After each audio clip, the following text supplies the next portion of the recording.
Correctional Facility, the Warden, Nagy, and the Corrections Program Coordinator for MDOC, Officer Scott Kudwa. Welcome. Okay, thank you. Yeah, appreciate you having us. Yeah, welcome back and welcome to the show. Thank you. MDOC last week said they were closing a facility in Ionia and also Gus Harrison. Yep, they announced, I believe it was last Wednesday. Well, in Adrian, it's half the facility, which was the Par Highway facility at one time. They already had 4 housing units closed. There's an additional 4 housing units that are closing. And then in Ionia was the Michigan Reformatory Prison that is closing. And fortunately, with our prison population declining, I think we're around 32,000 now, which is the lowest in some time. Being able to close those facilities will certainly have some benefits towards their staffing there in those areas, Adrian and Ionia. Based on the announcement, it sounds like most of the staff will stay in those general areas, and certainly will be helpful in a lot of instances for the staffing in those areas. So no one loses their job? No, I mean it's a situation where it's as far as corrections officers, as the announcement came out, most of those staff will stay in those particular areas. So it's a good situation when it comes to that. As you know, we've been on the show talking about promoting hiring for a solid year, and obviously we're recruiting as much as possible. So that's a situation that will benefit a lot of staff. Yeah, it's interesting. It seems like everyone we talk to is recruiting quality employees, and it doesn't matter what the industry is, really. No, and that's a huge challenge for us. You're competing, especially in our area. It's not like we're up north where the competing interest is not as great as it is in Jackson, Ann Arbor, Lansing area. I mean, you have a lot of outside competing interests with jobs, and so we have to be out there actively recruiting. And we're competing against a lot of different people, and like you said, everybody always please accuse us, we're short staffed. And, so it's certainly been a challenge, and so it'd be nice for those areas to have a little relief. Scott, you're the Corrections Program Coordinator, but you have a kind of an interesting path. You did not start out your career in corrections. No. I actually worked in healthcare for a number of years as a manager, and wanted to really continue to work with helping people in Michigan, and decided to come into the Department of Corrections and started as an officer for a few years, and really wanted to focus on what else my talents could do, what else I could contribute to the department, and worked on becoming a CPC and coming into programs. And one of the real hallmarks of what we're trying to do in the department is reduce recidivism. So we're trying to keep offenders from coming back. And so programming is how we do that, one of the important ways that we try to do that. And we try to give programs and really prepare for reentry, so that they're able to go back out into the community and be productive. So I feel that that's a real nice fit with my skills and what I can do, and with the team that I work with at Cotton.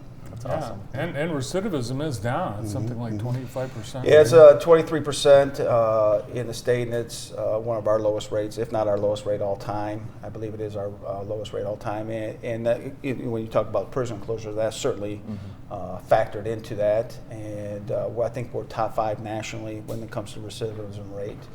Michigan is. And it's based on the work that our staff are doing, whether it's the programming staff, our officers, out in parole and probation, the work that those folks do. I mean, it's a whole effort of trying to, address those needs that individuals have that are, in our system, and then prepare them to go home. And, the work that Scott and his team do are, is challenging work, but it's something that makes a difference, and certainly, has an impact when these folks return to the communities. Yeah, it's one of those. It's a job where people kind of just have to assume what the day to day is like. Of course, I know a little bit from talking to you guys so much, but for you coming in after a career in healthcare to a corrections officer position, which I know that you guys have been recruiting people who are possibly looking for other jobs and things like that. What was that process like?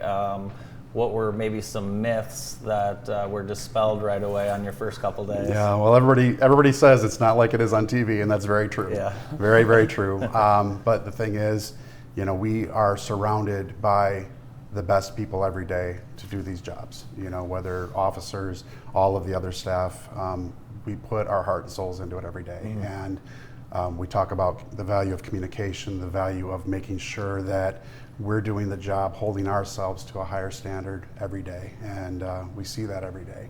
Yeah. And it's, feels thankless, feels hard, and it is, but it's definitely worthwhile. It's definitely worthwhile. So what kinds of programming, give us an example of the things that you are overseeing. Yeah, well, we work with violence prevention, we work with batterers intervention, we work with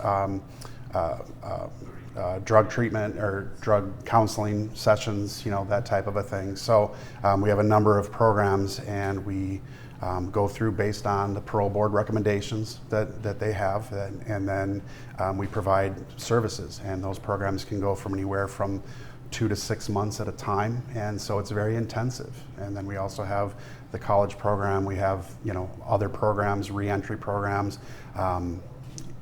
really just trying to focus on preparing for reentry back to the community, and really trying to make that difference.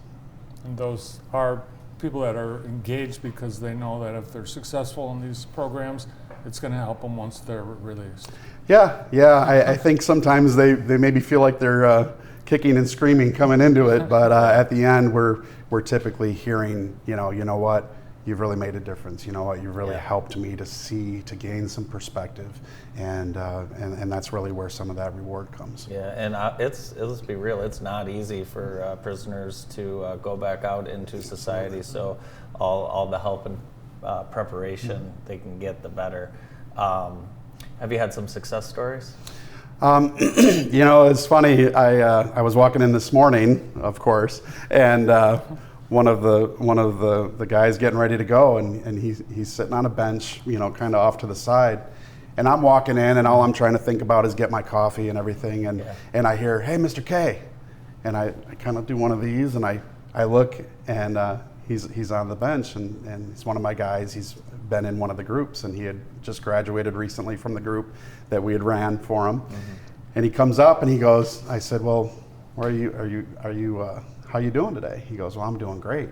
And I said, "Really?" And I said, "Well, what's going on?" He goes, "I'm going home today." Nice. And I said, "Really?" And he goes, "Yep." And I said, "Well, I wish you all the best, and best of luck to you, and nothing but the best for you." So it was really cool to see, and you hear those, and you see the guys as they're kind of going out, and it's really nice to see. So certainly wish him the best, and as well as everyone coming out. That's cool, and you need more guys like Scott, and you're hiring. That's right. We're always hiring. Always hiring. And we're doing a recruiting event today down at the King Center here in Jackson. It's going to go from 9 a.m. to 4 p.m. The open interviews, I know they're interviewing obviously for corrections officers, but also food service, skilled trades. Always looking for healthcare staff as well.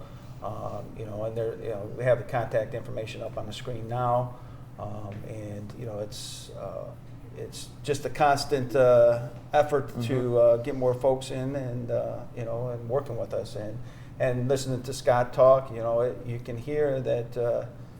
There is some reward to it. No doubt. There's some definitely some tough days, but there's a lot of reward to this, and having an impact on folks going home certainly makes a difference. And we'll be out there at the King Center all day today from 9 a.m. to 4 p.m. So if anybody's available and looking, we'd certainly love to have them come out, interview, PT test, application if they need to, or apply online. So it's all available down there today. So nice. Well, it's good to hear you're giving the guys that you released more than just a bus ticket and a $5 bill and a shirt that doesn't fit. Thanks for coming in today. Thanks for having us. Thank you very much. Thanks, guys. The Warden, G. Robert Cotton, and Nagy, and Corrections Program Coordinator, Officer Scott Kudwa. More of the morning show.